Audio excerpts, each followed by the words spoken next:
Prime Minister Andrew Holness on Wednesday, September 17, 2018, announced the construction of a new 1.4-kilometer, two-lane bypass road to ease the congestion caused by the 3 Miles Road Improvement Project. The new road, slated to be completed by the end of October 2018, will be built by China Harbour Engineering Company Limited, Czech, and will cost $1 million. It will connect Chesterfield Drive with Marcus Garvey Drive and thus ease the traffic burden being experienced by the public.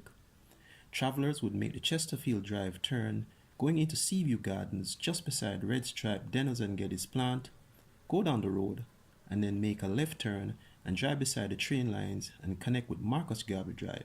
In all, the trip should take approximately 3 minutes.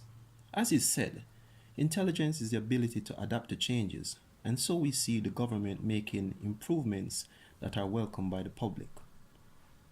We hope then, when the 3 Miles project is done, the bypass will be used as a filter to move traffic from Marcus Garvey Drive onto Spanish Town Road, so as to ease even more traffic off the flyover and going in the northerly direction. Tell us what you think.